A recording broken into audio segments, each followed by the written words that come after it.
Hey guys, what's up? It's Jasmine here, and welcome back to Living with Lupus. I'm calling this week Illness Impact Week because all week long I'm going to be talking about the different ways that lupus has impacted my personal life. This episode, I am talking about lupus impacts on my relationships. So let's hop into it. Now, at my center, at the foundation of my resilience, my ability to maintain my strength in living with lupus, is my support system. And I think the support systems are very important for everyone, not just people with chronic illnesses, not just for people with lupus or some type of health issue. Support systems are essential, major keys for anyone. I think that everyone needs like a village or a tribe that they can return to and refill their cup when they are running empty or running low. Support systems come in many different forms. You can find your support system in your family, and for some people, they may find their support system in their friends that become their tribe or basically become family to them. I strongly believe in purpose and people having a purpose and a role to play in your life, and I could probably go through and name the particulars for each person that I am rooted to in my life. I'm not going to go through and name everyone, but some of those significant people are my grandmother, my mom and dad, my little sister Trinity, on the family side. My family dynamic happens to be a pretty special or significant one. I told you guys in earlier episodes that I was born to teen parents, and so I didn't have the traditional sense of like parent-child relationship. Me and my parents essentially grew up together. We joke about it all the time that I grew up with them rather than being raised by them. So a lot of times growing up, my grandmother, my dad's mom, helped out a lot. And so I've always looked to my grandmother as like a second mother. We lived with her for a long time growing up. And even when we moved, I was calling her at like 11 p.m. like, hey, can you come get me? Or if I didn't call her, she would call me and be like, hey, you want to come over? And I would go over there. So I was always at my grandmother's, even when we got our own space.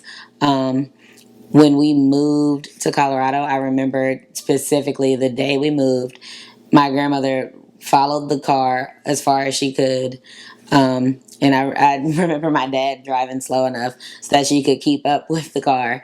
And she just walked behind the car, drama, because we were moving. And she was so used to having me there all the time. And so my grandma still to this day calls me all the time. She wants to know where I'm at, what I'm doing, what did I eat, what was that noise, what am I wearing, why am I breathing like that. That connection is one of, I would say my grandma's actually like the root of my support system.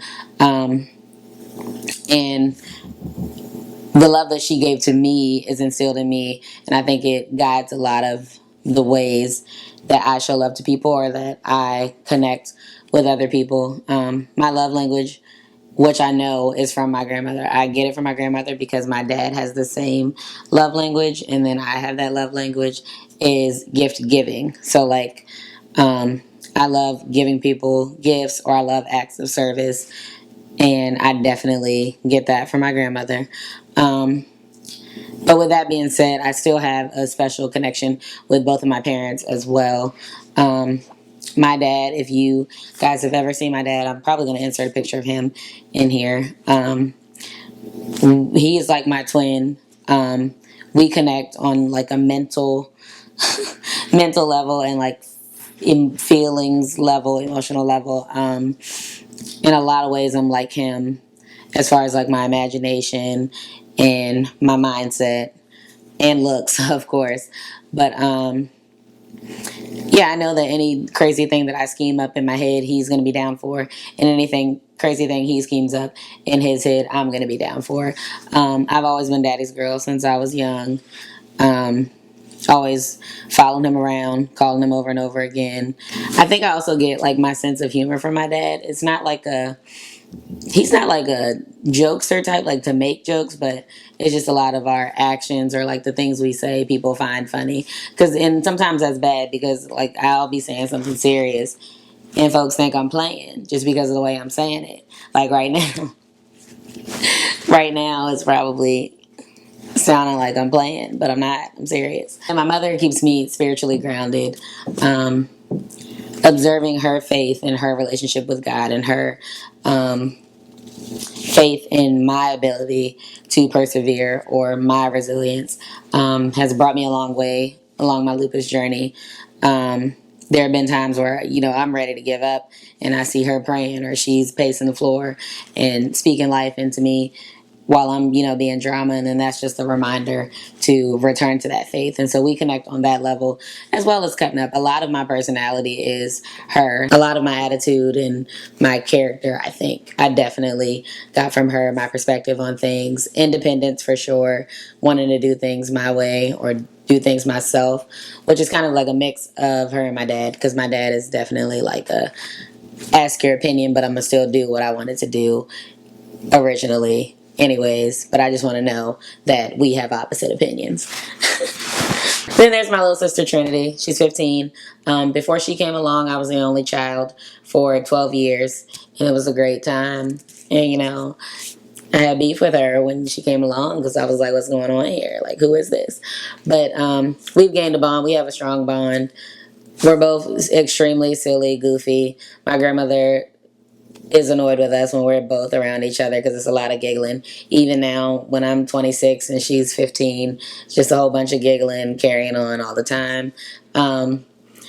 She's basically my mini me. We don't really look. She looks like my mom. I look like my dad, but she's my mini me, and I'm pretty sure she wants to be like me.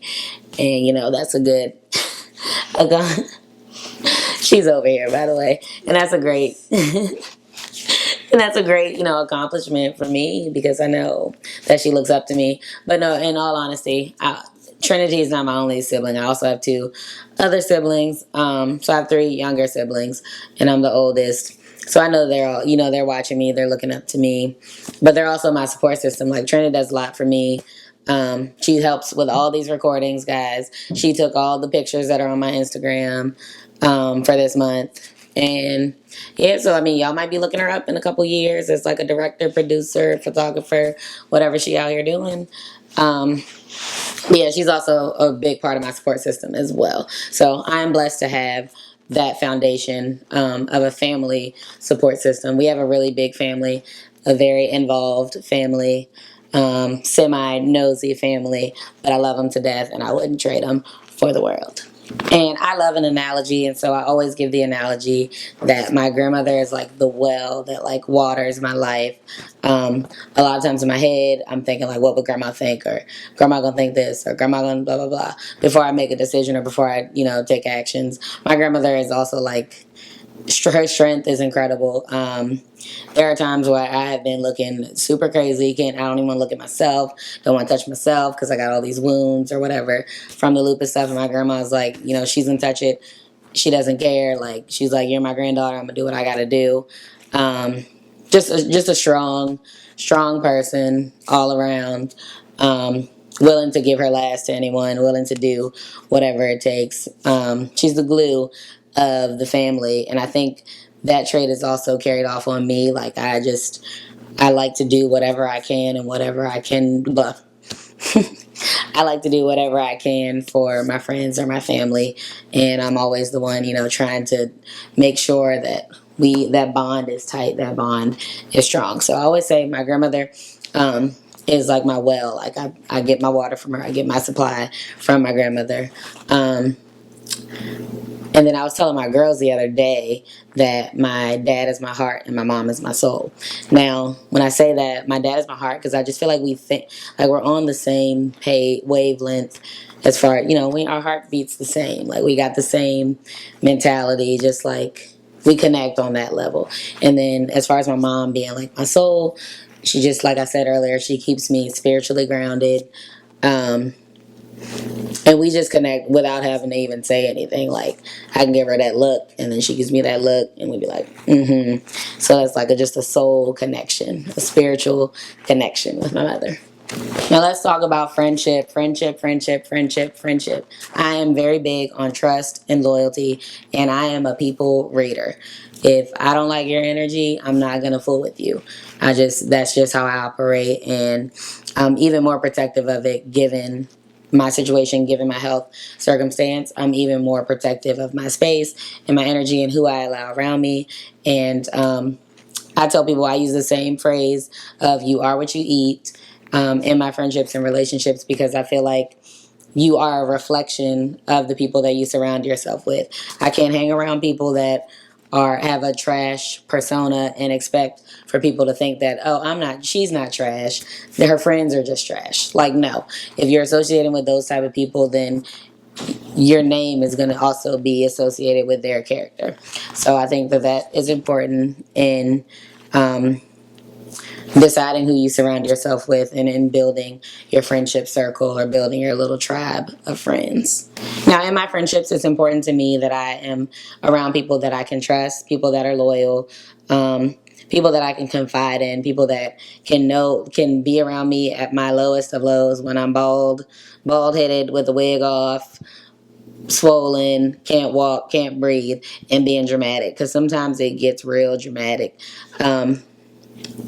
I was telling you guys about me drinking those beers at the pool last summer. The aftermath of that was very dramatic. And Amber and Kiana were here. Lily was there too. And like, to see, like, sometimes like you see this me here right now, when I'm feeling bad, like, that person is not, it's strange to see me outside of this element. And so I know, like, that was me and Kiana have been friends for 26 years. We went to the same babysitter together. We went to the same grade school. We went to college together. We're doing like grown life together. We've been friends for a long time. So Kiana's seen it all.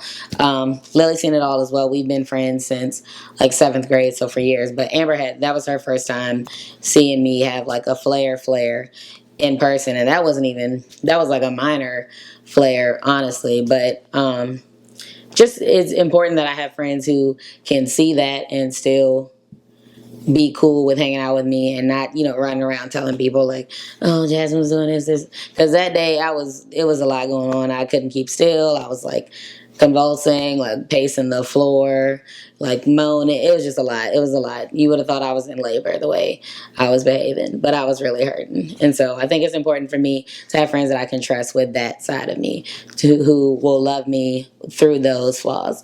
And I've definitely, once again, been blessed to find a friend group that is respectful of that part of me, and that genuinely care about my well-being. Okay, last but not least, I want to talk about love life, because love life is very interesting when you are living with a chronic illness. Now, it might not be this way for everyone, but it is for me, because I just find that I become like self-conscious, or like questioning genuity, number one, but then also you question, like, what do you tell, like, what do you reveal, what, like, your guard is up, your wall is up. For me, I'm always like, when do I tell dude that I got lupus, or like, do I tell him I have lupus? I remember in college, man, I used to lie about when I would be dating guys in college. I would lie about, like, I would have a flare and I would miss class for like weeks at a time. And I remember lying to this one dude, telling him I had like, I told him I had like some type of, I think I said I had a kidney infection or something. And so I was out for 2 weeks, and I was like, they're saying I'm doing too much turning up. Like, just the worst lie ever. It was like so horrible. And he believed it. But then he was like, but it was beneficial, because it was kind of like, because he was like, oh, don't bring your germs over here. Like, don't bring that sick stuff over here. Whoop de whoop. And that let me know off bat, like, he couldn't even handle if I told him what was really going on. He'd be looking real crazy. That's something that I'm still working on every day, is letting that guard down. It's like, once I find out that someone likes me, I become distant, because I don't want to have to go through unboxing that package of lupus on them, and then that scaring them away, or them treating me like a little baby, or having like all this pity. Even in my friendships, I used to be very reluctant to share that part of me, because especially with guys, like in friendships with guys, they are just become like super protective. I'm drinking, they're taking drinks from me, or they're just like watching my every single move. If I take a deep breath, they're like, are you okay? Like, I don't like the baby, and I don't like the pity. So it's important for me to have friends that are understanding, even though they may not be able to relate, they're understanding enough to look out for me without like hovering over me like a little shadow. I'm a very sociable person. And a lot of the relationships that I do have, the friendships that I do have, were sparked from me just like talking to people. I love talking. I can talk all day. Like I could sit here on this camera and talk all day, but I try not to talk too much. But I just love talking. And that is why these videos are sometimes very choppy, because I have to cut out a lot of me talking, or Trini sitting over here, and then like me and her cutting up between, you know, all throughout the video, and then I have to chop it all up. So I'm a very sociable person. Although I'm protective of who I surround myself with and my energy, I'm also very friendly. I'm very open to building new relationships and talking to people. I don't mind talking to people. I don't mind mentoring people. I don't mind encouraging people.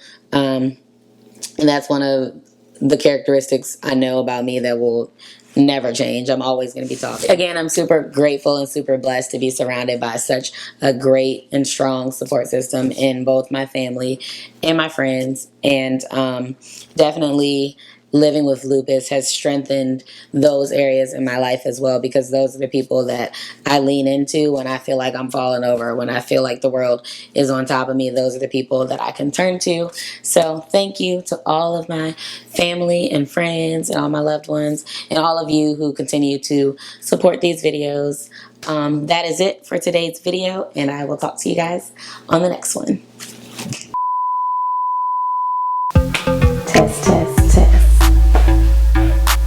Testing, testing. 4, 3, 2. Now, I am a talker. I'm very sociable. And, oh my gosh. This little string has been hanging out the entire time. Everybody's gonna get that string because I'm not reading.